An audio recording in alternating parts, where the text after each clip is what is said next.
corneal infections beating the bugs. And like Professor Sandeep Saxena said that as we were discussing that this is, the correct talk in the correct season, because the infections are more in the monsoon season as compared to the rest of the year. There are no financial or proprietary interests or disclosures. And I would be talking to you about various types of microbial keratitis, which could be bacterial, fungal, viral, or parasitic. The important thing is the symptoms, which has to be remembered by RSVP. So there can be redness, sensitivity to light, which is increased, or photophobia, visual acuity, which is decreased, pain, discharge, and associated conjunctivitis, which is associated with three organisms, the gonococci, pneumococci, and the Haemophilus. Risk factors could be ocular, such as corneal abrasion or epithelial defect, as is seen here, eyelid disease, use of contact lens, previous ocular surgery, ocular surface disease, presence of compromised corneas, or injudicious use of topical antibiotics, corticosteroids, or traditional eye medicine. Apart from this, there can be also systemic factors, which include use of immunosuppressive drugs, burns, alcoholism, severe malnutrition, AIDS, malignancy, rheumatoid arthritis, and extremes of age. These are two cases. This is a case of keratitis in a diabetic patient, and this is a keratitis which is seen in a case of rheumatoid arthritis, and it's a marginal keratitis, which is common in such cases. Now, these are again pictures to show that this is microbial keratitis due to the use of traditional eye medicine such as honey.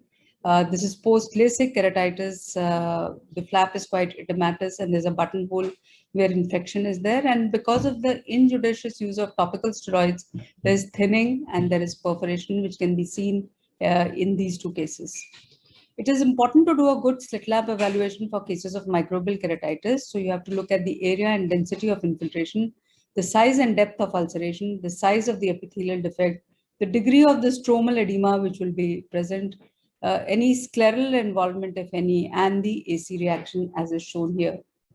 So whenever you stay in a case of microbial keratitis, or for that matter, any corneal ulcer, the staining is done with a fluorescein dye, and the size of the epithelial defect has to be noted, such as shown here, as well as the extent of the stromal infiltrate also has to be noted, which is shown here. And it is important to know whether the hypopyon is mobile or not, such as in this case. You can see that the hypopyon has moved when you change the position. And so this is more likely to be bacterial than fungal, because fungal hypopyon is fixed. The size of the ulcer matters because that determines what treatment you are going to give. So it could be mild, moderate, or severe. Mild is less than 2 millimeters, less than 20% depth, superficial with no scleral involvement. Moderate is 2 to 5, 20 to 50% depth, up to the level of mid-stroma, no scleral involvement, and severe is more than 5, more than 50% depth, deeper than mid-stroma, and sclera is involved. And the representative pictures are as shown here. Sometimes even by looking at the ulcer, you can probably say that what organism it is. Of course, you cannot be absolutely sure. For instance, the staph ulcers, they tend to be there on compromised corneas with localized distinct borders such as this, and the surrounding cornea is non-edematous and clear, as in this case. On the other hand, the pneumococcal ulcer tends to be rapidly progressive, serpiginous. The surrounding cornea is quite edematous, with folds in the Descemet's membrane, hypopyon, and a deep stromal abscess. Pseudomonas ulcers, on the other hand, will have fulminant greenish yellow discharge, as is shown here. Infiltration, which occurs in 24 hours. Ring ulcer, which happens in 48 to 96 hours. Descemetocele and perforation, which happens in 2 to 5 days. Mycobacteria ulcers, on the other hand, are indolent ulcers. They have a classical cracked windshield-like appearance. But again, notice that the surrounding cornea is quite clear, and the AC, there's hardly any AC reaction. And this is again the cracked windshield appearance of a mycobacteria ulcer. Moraxella ulcers, on the other hand, tend to be inferior, tend to be oval, again, hardly any AC reaction, and they are localized more in diabetics, alcoholics, and malnourished. And nocardia ulcer have classical wreath-like appearance, as is shown here, with cracked windshield appearance, satellite lesions, and they have elevated or hyphae edges. Now, clinically, a study was done, and it was found out that at least 3/4 of the times, the clinical examiners were able to predict what the organism is. but that may not happen in 1/4 of the time, then you will still have to do microbiology. So corneal scrapes are the mainstay for diagnosis of microbial keratitis. Proparacaine is instilled because it is least bactericidal. Then scraping is done from the leading edge of the ulcer as well as from the center. And ideally, you should be using a BP knife and not a needle, because that can cause perforation. Modified Kimura spatula has also been advocated, but of course, we know that it may not be available at all places.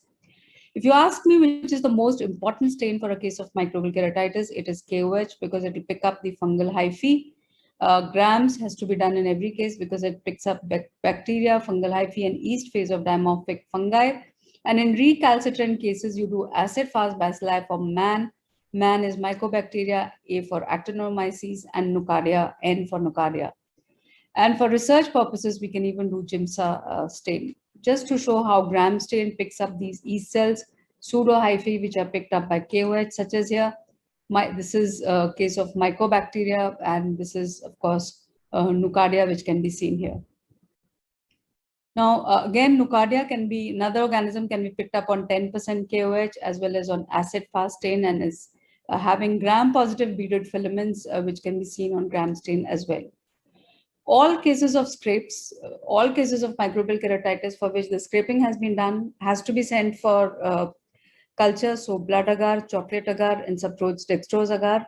And in cases of, again, recalcitrant organisms, you may have to send for anaerobic blood agar, propionobacteria, LJ media, mycobacteria, and Nocardia, and non-nutrient agar with E. coli for acanthamoeba.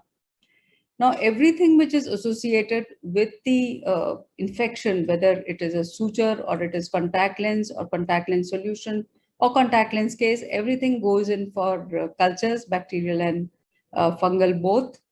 And sometimes you may have interface infections in a graft like this. So you have to take out these sutures and take the scrape from here. Or you can have infectious crystalline keratopathy after LASIK. So you have to again elevate this flap and scrape this area to get the scrape from here. Sometimes in DSEC, you can have a problem then because these grafts are posteriorly located. With the help of intravitreal scissors and forceps, you have to take out a little bit of tissue to get the microbiology. And sometimes there's an abscess which is present, and you really can't make out where the infiltrate is. So you have to do a short suture biopsy. So you just take this needle and get it out from this corneal abscess and send it for culture sensitivity. Now, at least twice negative smear in culture cases with no clinical improvement, one may even have to resort to partial thickness trephination. So the tissue is removed, en bloc is bisected, and is sent for culture sensitivity. Now, as far as the treatment strategies are concerned, if you've already proven on KOH that this is not a fungal corneal ulcer, you can start antibacterials. So mild ulcers less than 3 millimeters in size, not involving the visual axis, one can start ofloxacin, ciprofloxacin, gefloxacin, or moxifloxacin, which is both latter two are now available in 0.5% and 0.5%, and even becifloxacin. However, if there are moderate ulcers more than 3 millimeters in size involving the visual axis, then you have to start with fortified cefazolin 5% and tobramycin 1.3%, so that the cefazolin cephalosporin covers for gram positive, and the aminoglycoside covers for gram negative bacilli. And this is a broad spectrum antimicrobial therapy. For a case of bacterial keratitis, you have to give loading dose round the clock, which means even during the time, which means even while asleep for initial 48 hours, and you have to assess the clinical response after 48 hours to say whether your antibacterials are working or not working. This I've just put down these slides to show how you can prepare cefazolin 50 mg per ml or ceftazidime 50 mg per ml, as well as tobramycin 14 mg per ml or gentamicin 14 mg per ml, which is the regimen for concentrated or fortified drops of antibacterials. And again, vancomycin, sometimes you may have to use 5%. And again, I put down how you have to prepare it in sodium chloride. Apart from this, for some organisms, amikacin and trimethoprim sulfamethoxazole also needs to be given. And I'll be talking about this in a short while. These were two landmark trials from our center, recruiting over 200 patients in each of the two trials. And in moderate ulcers, we showed that moxifloxacin or gatifloxacin were equivalent when we compared it with the combination therapy. There are flip sides of fluoroquinolones, and that is sometimes you can have deposits. They used to be there more with the ciprofloxacin and less so with the gatifloxacin and moxifloxacin. But nevertheless, they are there and they may hamper the visualization of the stromal infiltrate, and they may also retard the epithelialization. Adjunctive therapy continues in the form of cycloplegics, anti-glaucoma medications, topical steroids. Systemic antibiotics are indicated in cases of perforated or impending perforations, post-perforating injury, scleral involvement, and when the organism is Neisseria or Haemophilus. The SCUT trial or the steroids for corneal ulcer trial did define when we should use steroids. And they found that early use of topical steroids was beneficial when the initial visual acuity for cases was low, when the ulcers were central, when the ulcers were deep, and when the ulcers were non-nocardia keratitis or severe pseudomonas keratitis, which did better with use of topical steroids after loading of the antibacterials. So what did the SCUT trial teach us? It taught us that topical steroids may be started, provided the loading dose of antibiotics have been given for at least 48 hours and provided you have a culture and sensitivity report in hand. But they should never be started for these three organisms, and that is nocardia keratitis, atypical mycobacteria keratitis, and fungal keratitis. And mind you, they are useful for severe pseudomonas keratitis, for central ulcers, and for deep ulcers. So when the infiltration decreases, the area and the density of the ulcer, it decreases, the AC reaction is less, then these are the favorable signs, but unfavorable signs would be when the ulcer is not responding. And then you should always look for other organisms like atypical bacteria, herpes, fungus, protozoa, or other factors like dry eye, vitamin A deficiency, exposure, etc. Now, modify antibiotics only if there's no clinical improvement, and taper when the clinical signs of improvement are there. Specific antibiotics for specific organisms, which I talked about earlier. So for MRSA, it is going to be vancomycin. For severe pseudomonas keratitis, ceftazidime. For mycobacteria, Fortitutum kiloni, amikacin, and systemic erythromycin. For nocardia, amikacin or trimethoprim, and the same can be given systemically as well. Topical colistin has been tried, 0.19%. Of course, that has to be constituted. And again, I've put down how it is constituted in very recalcitrant ulcers, which are responding to nothing and which are resistant to everything. This is how your healing of corneal ulcer should be. At each visit, you notice that you do fluorescein staining to see that the ulcer is responding, the epithelial defect is decreased, the size of the stromal infiltrate is decreased. And at the end, there is a presence of corneal haze, such as shown here.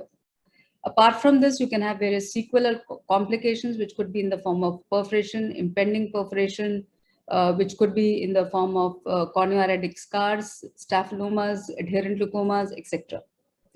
Coming to the second type of keratitis, which is so very common in our country, almost more than half of our cases are because of this, and that is fungal keratitis. It occurs less in the temperate countries. It occurs more in monsoon and early winter, and the monsoon season is just about to begin. And geographically, for any case of microbial keratitis, it is very important to know where you are sitting. So if you are sitting in Northwest India, Aspergillus is the commonest organism. And if you are sitting in Southeast India, Fusarium is the commonest organism. The clinical features are going to be dry, thick, raised texture, which is seen in most often in these cases. Apart from this, there can be feathery margins, satellite lesions, endothelial plaques, and fixed hypopyon. And there are specific signs for specific fungi. So for Demetrius fungi, you can have brown pigmentation such as this. And Fusarium tends to be more severe with deep extension and perforation, and yeast has a collar button configuration.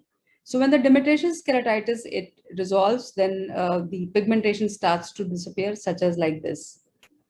Again, 10% QOH is extremely important for diagnosis of fungal keratitis, and Sebrot's dextrose agar is the one where we send in for cultures. We have to wait for at least 7 days before the cultures are declared negative. Initial growth may occur within 72 hours. And sometimes what happens, you think it is fungal, but your cultures don't pick up the organism.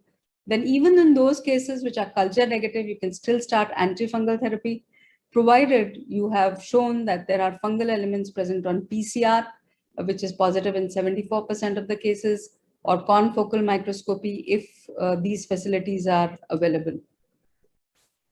Now, just to show the microbiology, Aspergillus is blackish in color. Candida tends to be white in color. So these are the pictures of the hyphae, fungal septate hyphae, the E cells, and this is the growth of Aspergillus fumigators and yeast colonies on the Seborrhoeides dextrose agar. Also, you can do spectral domain anterior segment OCT. We've recently shown the usefulness of this in case of fungal keratitis, or for that matter, any case of microbial keratitis. And you can also pick up the activity because you can see small spots which are present, and also the fact that cornea is edematous, so corneal thickness would be increased, and there'll be area of necrosis which can be picked up on the anterior segment OCT. So again, this is a useful guide to monitor cases of microbial keratitis. Topical antifungals have to be given for fungal keratitis, and 5% netamycin is the gold standard. You have to give the drug for almost a week to say and to see whether it is working or not working. Unless in case of bacterial keratitis, where after 48 hours you assess the response. And again, therapy here lasts for almost a month. Again, if you compare it with bacterial keratitis, there the response starts to occur within 10 to 14 days. And if there is worsening, you can either add 0.15% amphotericin B or voriconazole. So this is a case of fusarium keratitis which healed on topical netamycin, and such should be the healing or the response. But there are limitations of the antifungal therapy, especially netamycin, which is available because it does not penetrate that well, and there is poor bioavailability. The MUT1 trial, or the mycotic ulcer treatment trial, did tell us that netamycin has best spectacle corrected visual acuity at 3 months. When you compare it with prime voriconazole, where both these drugs are given as primary therapy, that means netamycin versus voriconazole. And they did tell us that voriconazole should not be used as monotherapy in cases of filamentous keratitis. Now, systemic antifungals are indicated for large ulcers, severe deep keratitis, scleritis, post-PK cases, and endophthalmitis. And all these azoles, ketoconazole, fluconazole, voriconazole, are 200 milligram BD, except for itraconazole, which is 100 milligram BD. And liver function tests should be done every 2 weeks whenever you are giving systemic antifungals. This is a case which did not heal on topical netamycin alone, and we had to add systemic ketoconazole due to fusarium, and which caused the healing of the ulcer. Another case of tunnel infection, which was there because of fungal keratitis, and we gave topical and systemic voriconazole, and this caused healing of the infection. Then MUT2 trial, which recruited almost 240 patients, wanted to evaluate the role of oral voriconazole versus oral placebo. And it did tell us that fusarium keratitis may benefit from addition of oral voriconazole to topical netamycin. We did do, again, a randomized control study where we compared oral voriconazole with oral ketoconazole. And we found that clinically, if you see, both the results are similar. So it really doesn't matter if the patient can afford. You can give voriconazole. If the patient can't afford, you can give systemic ketoconazole. But in terms of tear film and serum concentrations, voriconazole was found to have higher levels at all follow-up points when we compared it with ketoconazole. Targeted drug delivery does have an important role to play in cases of fungal keratitis, especially in the form of intracameral and intracorneal or intrastromal agents, especially when you have large hypopyon such as this, endothelial exudates, deep anterior chamber exudates, and they don't respond to maximal medical therapy in the form of topical and systemic antifungal agents. So the drugs that we have tried are amphotericin B, 5 to 7.5 microgram per 0.1 ml, and voriconazole, 50 to 100 microgram per 0.1 ml. And very recently, our own drug Natasol, which we are giving, which I'll be also talking to you later. So this is a case of fungal keratitis with large hypopyon, which is got treated on intracameral amphotericin B. And again, this is how you prepare intracameral or intrastromal amphotericin B. I've just put the method here so people can click pictures if they really want to know how to prepare these drugs. Intrastromal or intracorneal injections are indicated for deep mycotic keratitis, non-perforated ulcers, again, not responsive to conventional topical and systemic antifungal therapy for 4 weeks. Now, this was actually our very first case way back in early 2000s, where we were planning to take this case for therapeutic penetrating keratoplasty. And then we thought, why not try intrastromal? And we did, and look, the way the ulcer has healed. So we can always do a rehabilitative penetrating keratoplasty at a later date. These were first 3 set of cases which were published in American Journal of Ophthalmology, where intrastromal voriconazole was given. And then we did do a evaluation of topical versus intrastromal voriconazole as an adjunct to natamycin in recalcitrant cases. And we did find that whenever we added topical voriconazole to topical natamycin, it did seem to work. So this is just the way to show how you do the technique. So do AC paracentesis, wash off all the exudates which are present in the anterior chamber mechanically first, and then inject voriconazole 50 to 100 microgram per 0.1 ml.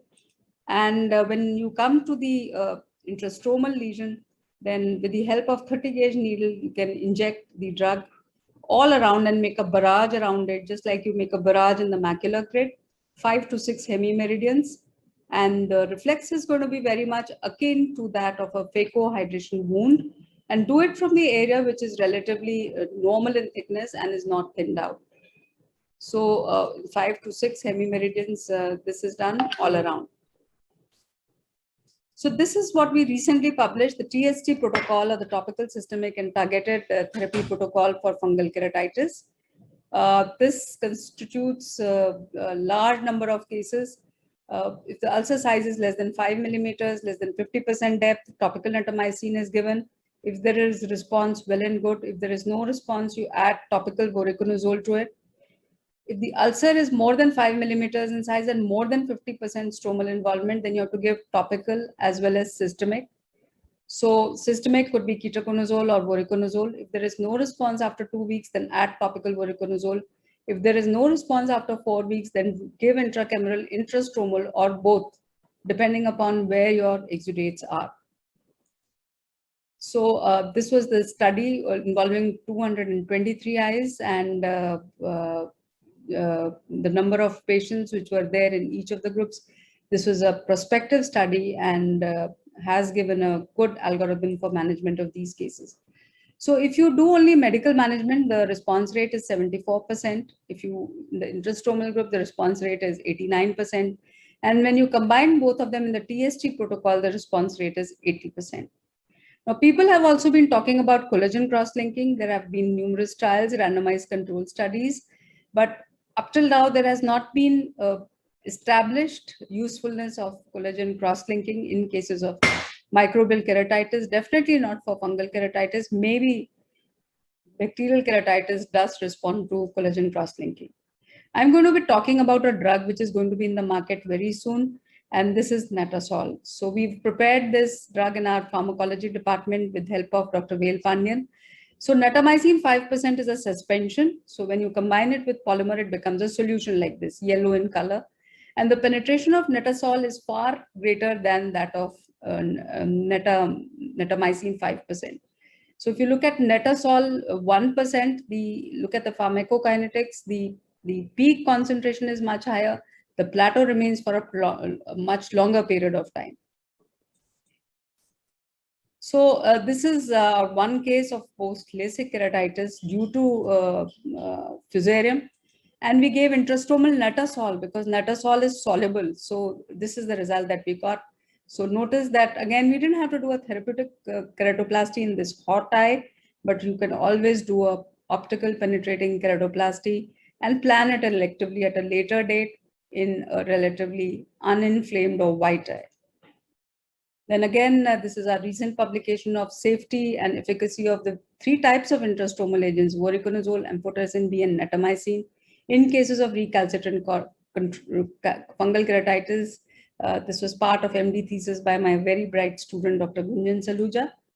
And these are the 3 groups. So notice that in case of intrastromal, whenever you gave intrastromal Amphotericin B caused a little bit of vascularization, which can be seen here, but with the voriconazole and with netasol, the eyes are quite without any vascularization. Now, sometimes you do a therapeutic keratoplasty and yet there is a recurrence of infection. So in these cases also you can give intrastromal injections after therapeutic keratoplasty and they would resolve. That was about the fungal keratitis, and now I come to viral keratitis, which can be herpetic or can be non-herpetic. Herpetic can be due to herpes simplex or can be due to herpes zoster, and non-herpetic can be adenoviral. So this is herpes simplex, this is herpes zoster, and this is adenoviral. The herpes simplex keratitis could be primary ocular herpes when it is confined to epithelium with blepharoconjunctivitis and lymphadenopathy, or it can be recurrent ocular herpes, which could be infectious. So it could be epithelial such as this, or it could be stromal here with the stromal folds, or it could be endothelial with the endothelial plaque, or it could be even neurotrophic keratopathy. The recurrent ocular herpes, again, like I said, could be infectious, epithelial, stromal, and endothelial, and these are pictures of the showing the same. Now, the epithelial keratitis can be a dendrite like this. So it is very important to stain whenever a case of patient with pain, redness, photophobia comes to you, because sometimes what happens is you pick up small dendrites which you otherwise can't see on slit lamp. And also you can have sometimes ulcers like this because these are small dendrites which have coalesced to form a geographical ulcer. And sometimes you can have large geographical ulcers such as this. Now, whenever you have geographical ulcers in a case of herpes keratitis, always ask the patient about history of topical steroids because you have to stop that. So for a case of dendritic, for a case of dendrite such as this, if the patient is given topical steroids, then it will break into a geographical ulcer like this. So never give topical steroids for cases of dendrites. Now, herpes stromal keratitis can occur, which could be necrotizing, such as here, or it could be immune stromal keratitis, that is the double ring, immune ring of Wesley. Then these are cases of herpes stromal keratitis. Then you can have necrotizing stromal keratitis with heavy infiltration, vascularization, corneal thinning, perforation. Apart from that, disciform keratitis can be there, which could be linear or diffuse endothelitis, as is seen here. Then you can have a neurotrophic keratopathy, and you can have marginal keratitis. Herpes is a great masquerader. It can masquerade as anything. Apart from this, you can even have zoster. When the zoster in the acute phase, you have punctate epithelial keratitis with microdendritic ulcers, nummular keratitis, and disciform keratitis. In the chronic phase, you can have mucus plaque keratitis, neurotrophic keratitis, nummular keratitis, as well as disciform keratitis. Now, this is how you differentiate between a simplex, herpes simplex dendrite and a varicella zoster dendrite. Notice this is a very beautiful dendrite and this is a very ugly dendrite. This is fine, lacy, this is thick and ropey. There are terminal bulbs which are present here very frequently, but there are no terminal bulbs which are present here. And this has an excavated look, but this has an elevated or painted appearance, as if somebody's painted on the cornea. This has as though somebody is excavated on the cornea. So these are the ways in which clinically you can differentiate between a herpes simplex dendrite and a varicella zoster dendrite. Again, the lab diagnosis, you can do GIMSA staining. PCR is done, which is done clinically. Rest all the other tests, whether they are ELISA, viral, GIMSA, they are all more for research purposes. So we do send herpes antigen if we want to, and PCR if we want to diagnose a case of herpes and we are in a dilemma whether it is there or not. And this single slide will just summarize the treatment of the entire herpes simplex keratitis. So if it is epithelial keratitis, it is topical acyclovir 5 times a day for 1 week, 3 times for 21 days. If it is epithelial and stromal, topical will continue. You can add after 1 week when the epithelial part heals, you can add pred acetate 2 to 4 hourly and then taper both by 6 to 8 weeks. However, if it is necrotizing and non-necrotizing stromal herpes keratitis, then you have to give topical acyclovir in the same dose. You have to give topical steroids in the same dose, but you have to add systemic acyclovir 400 milligrams 5 times a day for 1 week and 3 times a day for 1 week, and then gradually taper to prevent any reactivation. This is a case of disciform keratitis, which best response to topical steroids, Predicetate 1% QID, and topical cycloplegics such as hometropine 2% TDS. Systemic acyclovir, like I said earlier, does have a role to play in recurrent stromal or epithelial keratitis. So if there are more than 3 recurrences in a year, start systemic acyclovir in immunocompromised patients and in HSV keratitis in a corneal graft. Topical ganciclovir 0.15% can also be given, and adverse effects are less frequent than acyclovir, but in terms of efficacy, I think both are similar, except that probably you would have to give it a fewer number of times as compared to acyclovir. Valcyclovir again is well absorbed, and it can be also given, but clinical efficacy, if you compare acyclovir vis-a-vis ganciclovir vis-a-vis valcyclovir, it is going to be similar. Then you have metaherpetic keratitis because of the toxicity of the drugs. So you have to withdraw all epitheliotoxic drugs, give intensive lubricants. Sometimes you have to do conjunctival flap or amniotic membrane. You may even have to resort to surgical methods such as glue for small perfs, patch graft, or tectonic graft for larger perfs. This is just to show a case of neurotrophic corneal ulcer after herpes. Put a small patch of amniotic membrane there and then a larger patch on it so that it aids in epithelialization of a neurotrophic corneal ulcer. This is our study that we did where we compared AMT versus conventional treatment, and we found good results with both, in fact. Then you can even have topical acyclovir toxicity such as this. And when that happens, you have to withdraw acyclovir and start with topical lubricants. Children, one may need to start systemic acyclovir, and I know this is too specific, but this is the dose which we may give for children. Children tend to have atypical forms of presentation of herpes simplex keratitis.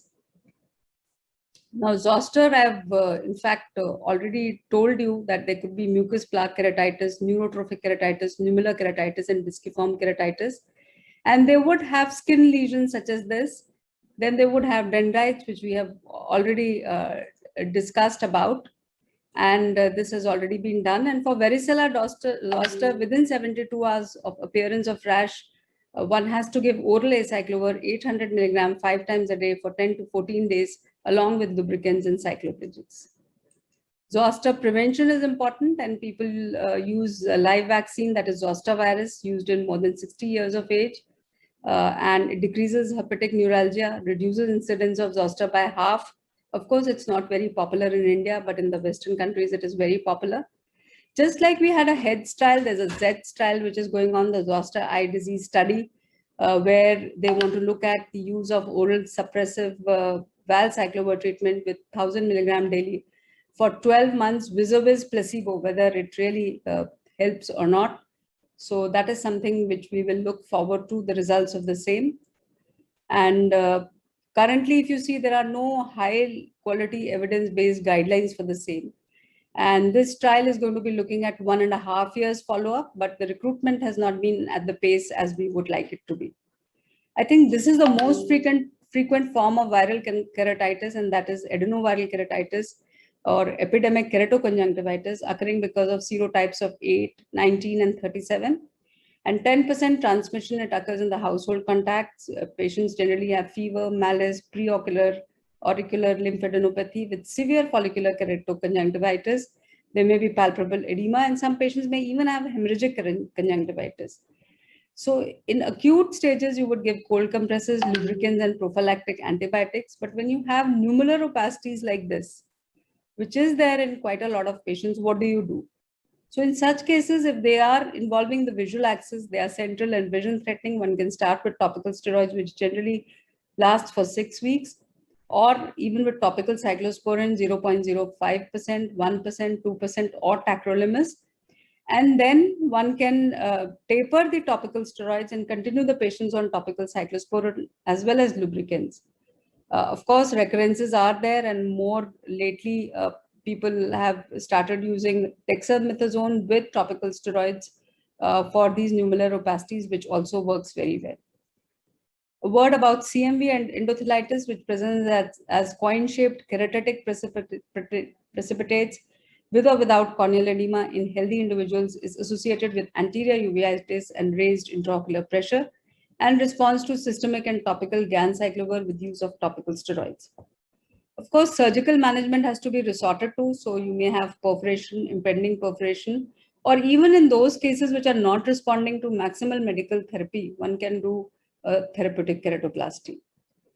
Now, just to show you some small clips of videos. So this is the perforation on which the drape, which has been punched almost about 3 millimeters, is put with the cyanoacrylate glue there.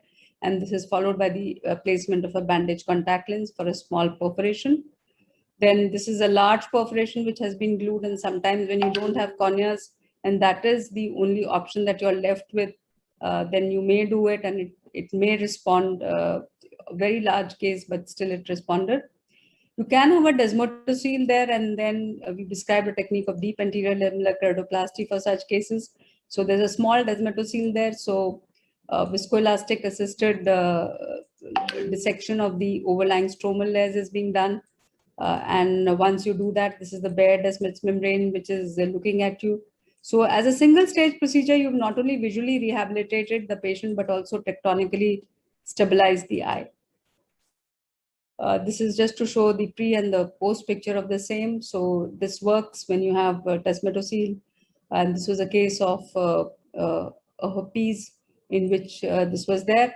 Now, when you have case like this, post-epileptic keratitis due to pseudomonas not responding to anything, or like this, which is impending perforation with the raised intraocular pressure, then you have to control the intraocular pressure and do a therapeutic keratoplasty in such cases. So this is Trifine, which is almost 1 millimeters, the size of which is 1 millimeter more than the size of the exudates which are there in the cornea. All the exudates are removed, and this is followed by the wash. You can give, in this case, antibacterial wash with meropenem was given. One can give antifungal wash if it is a fungal keratitis. Remove all the exudates. Once you see that bleed there, you know that the healthy tissue is there, because all the necrotic tissue is the one which bleeds. And this is followed by application of a large graft and application of sutures, 10-0 monofilament nylon sutures. So although we did not use a good grade eye in this case, and the visual acuity was only 6/60, but the patient did get good vision after penetrating keratoplasty was done with a good grade eye. But for that period of time, we were able to prevent the loss of eye by the infection going at the back. So like I said earlier, this should be the way the ulcer should heal. Coming to acanthamoeba keratitis, very briefly, I would be talking about it because it is less than 1% of all infectious keratitis, and although it tends to occur in contact lens users, in our part of the world, non-contact lens users contaminated with soil, with swimming pool water, with trauma, vegetable matter, may cause acanthamoeba keratitis. It is unilateral with severe pain. I think that is the hallmark, because acanthamoeba tends to move along the nerves and it tends to eat away the keratocytes. So these are two very important features. And whenever you have a case which is not responding to antibacterial, antiviral, or antifungal treatment, always suspect acanthamoeba. Early cases we normally don't, because these look like viral keratitis because of the pseudodendritic lesion, and we don't suspect early cases to be acanthamoeba. It is only late when they are not responding we do. But this is just to show that you can have dendritiform presentations here also, but there are no terminal bulbs, unlike in herpes simplex keratitis where terminal bulbs are present. And this is infiltration along the nerves, which is so very classical and responsible for the excruciating pain which is seen in these cases. Then you can have ring ulcers, ring infiltrates, or satellite lesions. And these are classical pictures of acanthamoeba keratitis, although ring ulcers can occur in other organisms as well. So there'll be hardly any corneal neovascularization, and scleritis can occur. And when scleritis occurs, it is more of an immunological phenomena in cases of acanthamoeba keratitis. So microbiology, of course, has to be sent, and then we can see the cysts and the prophysoids on the confocal microscopy. This is the classical prophysoid and the cyst, which is seen, which can be stained by chalcofluor white, methenamine silver, and PAS, to show the pictures of the same PAS with the purple and chalcofluor white apple green fluorescence of acanthamoeba cysts. Cultures, you have to send a non-nutrient agar overlaid with E. coli. And this is the therapy which is generally prescribed, the Bigonite PHMB 0.02% or chlorhexidine 0.02%, and combine it with a diamidine or propamidine 0.1% or hexamidine 0.1%. So initially it is round the clock and then you can taper it. But generally the whole therapy lasts for 6 months. So if there is drug toxicity, you have to withdraw for 3 to 5 days because there is drug toxicity which can happen. And if there is inadequate response, always suspect co-infection because there might be bacteria with it or herpes with it, which tends to exist with it. Now, topical steroids you can give low potency after you've given 2 weeks of Bigonite therapy, and when there is scleritis component or AC inflammation which is there, and then withdraw the steroids after inflammation is controlled for 4 weeks with Biconites. Of course, people have tried miconazole and clotrimazole. I don't think that is the therapy for acanthamoeba keratitis. PKP should be avoided for as long as possible because the chances are that there'll be 100% graft failure and it would recur very fast in the graft. So after 1 year of successful medical therapy, it is better to do a penetrating keratoplasty because recurrences will not be there now. This is the new drug, miltefosine, as salvage therapy for refractory acanthamoeba keratitis, known to give controversial results. In this study, it showed improvement, whereas there was another study from South India which showed that there was no improvement. So I think we still need to look at the results of miltefosine in these patients and see how it works. 65 milligram per ml hourly is the dose that has been advocated with these patients, and this was a study that looked at oral miltefosine as a salvage therapy for refractory acanthamoeba keratitis. Of course, this treatment is very expensive, 50 milligram twice a day, 28-day treatment course. It costs several thousands, and this is something which we'll have to look at. Now, I would like to conclude with the last case, which I feel after knowing microbial keratitis for last so many years and we still couldn't diagnose because the bugs really trick you. They trick you when you know you are not thinking about them or when they are new bugs or when you are diagnosing them for the first time. So this was a 70-year-old male who came to us with pain, redness, diminution of vision, upper lid swelling, lower lid swelling with pulmonary embolism on warfarin, and a private practitioner diagnosed him as allergic keratoconjunctivitis, started on topical steroids and antibiotics. And then a second private practitioner suspected microbial keratitis, did a scrape, found gram-positive cocci, and started combination therapy, which was the correct way of managing this case. Now, this patient was referred to us because they could not treat the patient on antibacterials, and they wanted to know if there are any hyphae present because the hyphae were not picked up on KOH. So we did ConfoScan and we found that hyphae were present. I want you to notice that 2-3 things. One is that there's corneal thinning. 2 is look at this reticulate margin, and 3 is look at the guttering that is there. Because these are representative of a new organism, which we also found out in this case. So because hyphae were there was marked thinning, antifungals were also started and antibacterials were also started because that was picked up on microbiology, but still the patient worsened. Now systemic was started because it was going right towards the limbus, so systemic antibiotics, antifungals were started, ultrasound was seen, it was normal, so infection was not going at the back. The patient then presented after 4 days with this perforation, and there was no alternative but to do a therapeutic keratoplasty with a very large graft. And when we did took the button, we found that there were fungus present on Sebrot's dextrose agar and Aspergillus species. So this again recurred, the infection recurred again, and the melt started to happen. There was panophthalmitis, so we took opinion of ophthalmoplasty. We started IV ceftriaxone, vancomycin, and voriconazole. And then there was florid retrobulbar inflammation with proptosis and cavernous sinus thrombosis. So every possible complication occurred in this case, which we had thought of or heard about corneal ulcer. And again, when we looked at the specimen, we found that there were hyphae which were present, but notice these are broader than what Aspergillus would have. And this was something, which we noticed much later. But again, pathologists said that it is possibly suggestive of aspergillus. And then we got this nucleotide sequencing done in a blast search from PGI Chandigarh. And I think this is going to be the new way we are going to look at organisms. That is, look at the nucleotide sequencing. And this turned out to be Pythium insidiosum. So sometimes you're diagnosed a different thing, treating it differently, and it turns out to be differently. And then, of course, we could not save this patient because the patient expired 2 weeks later because of cavernous sinus thrombosis. But then for Pythium, one has to suspect it. Like I told you, 3 features: guttering should be there, reticulated margin should be there, and it's such a it has a very, very fast course and tends to progress very fast. As soon as you see such cases, it is best to do a therapeutic keratoplasty for these cases. We do have a publication in Current Opinions of Ophthalmology and Therapeutic Keratoplasty, and I think, although I've not been able to cover everything on it, details of this would be given here, and also about management of corneal perforation, which are given in our review article in Survey of Ophthalmology. The second edition of this book is going to be coming out in the next 3 months, and thank you very much for your kind attention.